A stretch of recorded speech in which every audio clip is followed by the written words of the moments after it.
که به هم رسیدند یاران موسی گفتند ای وای بر ما، گیر افتادیم.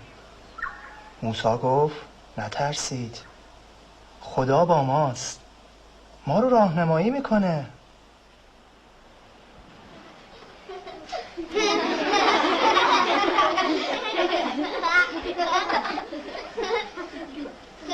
اسم تو چیه؟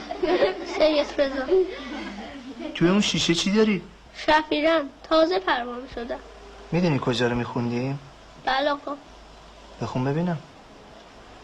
اعوذ بالله من الشیطان الرجیم فاوحینا الی. زودتر را بیفتی میرسی؟ زودتر تاریک آقا. از تاریکی که میترسی، راحت هم که دوره. خب پس از فردا مثل پروانات از رو آب بیا. بشینید. شیشتو بزن. کت خدا چی شده؟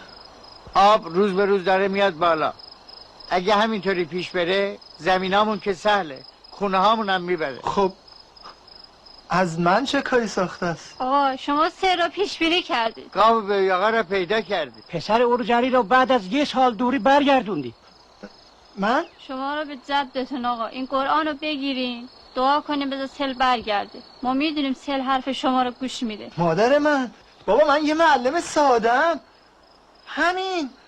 اما این کاری که شما میخواین آخه کار من نیست، کار اولیاست، نه بنده حقیری مثل من. ما میدونیم شما دعا کنین سل برمیگرده. ای بابا من میدونم با دعای من سیل بر نمیگرده. یه کار دیگه ای بکنین، سیل بندی، خاکریزی، چیزی. منم کمکتون میکنم، بیل میزنم، عملگی میکنم، هر کاری که بگید. اما من میدونم با دعای من معجزه نمیشه. شما دعا کنید میشه. مطمئنم با دعای من معجزه نمیشه.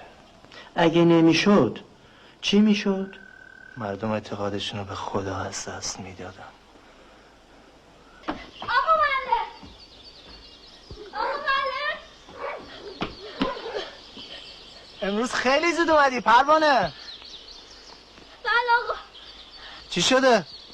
پدرم آقا، پدرم حالش بده، مریض آقا. من؟ زود باشید آقا، تو رو خدا برید.